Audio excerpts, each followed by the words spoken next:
IRFC railway sector के अंदर अगर रैली 2.0 आती है, क्या ये स्टॉक 300 रुपए को क्रॉस कर जाएगा? जिस तरीके से ये स्टॉक पिछले एक साल के अंदर 25 रुपए वाला स्टॉक लगभग 190 रुपए तक गया है, अब रैली 2.0 में क्या ये स्टॉक 300 रुपए को टच करेगा? सवाल सभी के मन में है। और जिस तरीके से रेलवे सेक्टर के अंदर पॉजिटिव माहौल है, आज भी करंट गवर्नमेंट ये कह रही है अगर हम सत्ता में वापस आए तो रेलवे सेक्टर पर ऐसे ही फोकस करेंगे, तो यानी रेलवे सेक्टर के अंदर रैली 2.0 आने के सबसे ज्यादा चांस हैं।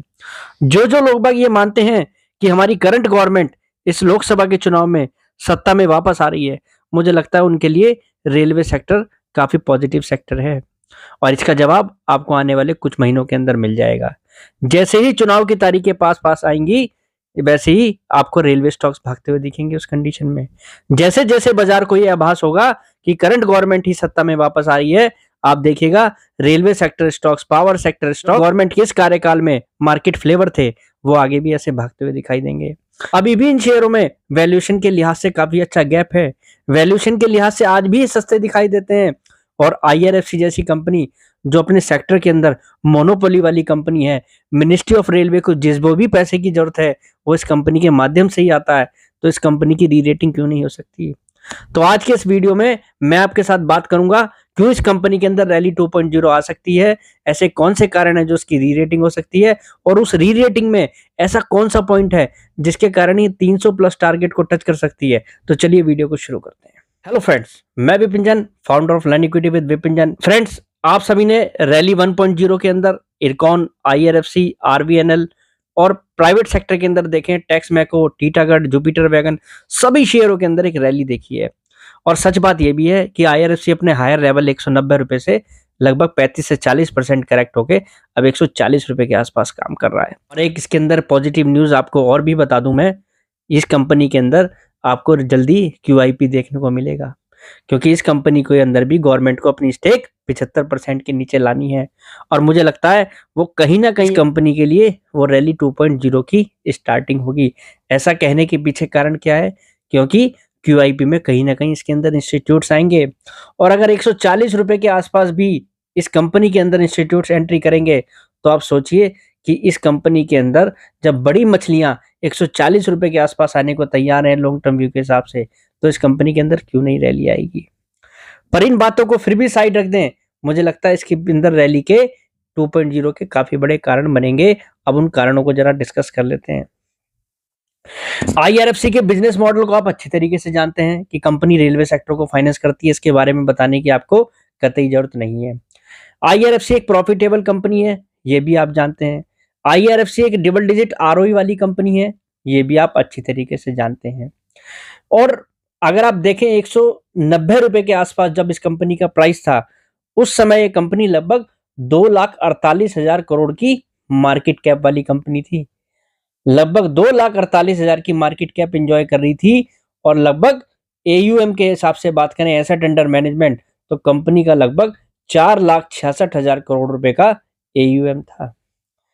4,66,000 करोड़ की AUM वाली कंपनी 2,48,000 करोड़ की मार्केट कैप एंजॉय कर रही थी 190 रुपए के प्राइस पर, जो कि अब 140 रुपए पे लगभग 1,84,000 करोड़ की मार्केट कैप वाली कंपनी है। अब अगर इस कंपनी के अंदर रैली 2.0 आएगी, यानी कि रेलवे सेक्टर के अंदर रैली आएगी, जो फर्दर रैली आएगी उसमें ये कंपनी जब तेजी दिखाएगी, तो उस तेजी में क्यों ये कंपनी 300 रुपए के आसपास जा सकती है, वो भी मैं आज आपके साथ डिस्कस करने वाला हूँ।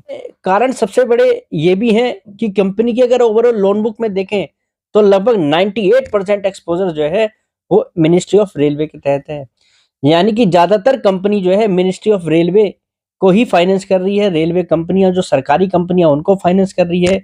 लीज का भी इस कंपनी का बिजनेस है। कि बिजनेस के जितने भी वर्टिकल हैं सारे ही रेलवे सेक्टर को यहाँ पर डेडिकेटेड है। कंपनी देखा जाए तो रेलवे के इंफ्रा को भी फाइनेंस कर रही है। इस कंपनी के अंदर जो नेक्स्ट ग्रोथ होगी उसमें कहीं ना कहीं फ्रेट कॉरिडोर्स का भी रोल होगा, क्योंकि कंपनी फ्रेट कॉरिडोर्स को भी फाइनेंस कर रही है। हाई स्पीड ट्रेन को भी फाइनेंस करने की सोच रही है, उस पर भी कंपनी का काम चल रहा है। कंपनी लॉजिस्टिक्स पार्क को भी फाइनेंस करने की कोशिश में है। और जिस तरीके से इंडियन गवर्नमेंट फ्रेट कॉरिडोर पर फोकस कर रही है, फ्रेट कॉरिडोर पर हमारी गवर्नमेंट चाहती है कि ज्यादा से ज्यादा डेवलपमेंट हो, नए नए वैगन्स परचेज कर रही है, वो क्लियर कट इस कंपनी के लिए लॉन्ग टर्म व्यू पॉजिटिव दिखा रहा है। इस कंपनी की लोन बुक में ज्यादातर हिस्सा जो है मिनिस्ट्री ऑफ रेलवे से आ रहा है, यानी कि रैली 2.0 अगर रेलवे सेक्टर के अंदर आएगी और रेलवे सेक्टर के अंदर कैपेक्स और बढ़ेगा तो इस कंपनी को तो सीधा सीधा फायदा होगा। फिर जैसा मैंने आपको बताया कि अगर कंपनी के एयूएम की बात करें तो इस कंपनी का एयूएम FY19 से अब तक Q3 क्वार्टर तक देखें, कंपनी का एयूएम लगभग 21.75% CAGR के हिसाब से बढ़ा है। यानी कि अगर हम पिछले 4-5 साल के अंदर इस कंपनी का बिजनेस देखें तो 21.75% के हिसाब से ग्रो हुआ है। और अब आप देखिए मिनिस्ट्री ऑफ रेलवे, गवर्नमेंट हमारी जिस तरीके से रेलवे सेक्टर पे पॉजिटिव कर रही है, ये ग्रोथ ऐसे ही इस कंपनी के लिए बनी रहेगी। इस हिसाब से ये कंपनी आने वाले 2 सालों के अंदर लगभग 7 लाख करोड़ का एयूएम मैनेज कर रही होगी।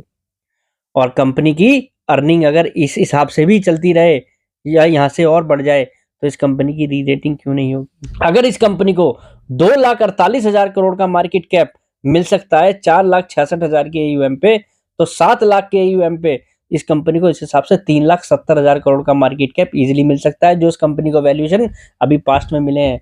और उस हिसाब से कंपनी 140 रुपए वाली कंपनी सीधा 280 से 300 रुपए के आसपास दिखाई देती है। इसलिए करंट गवर्नमेंट का सत्ता में आना बहुत जरूरी है।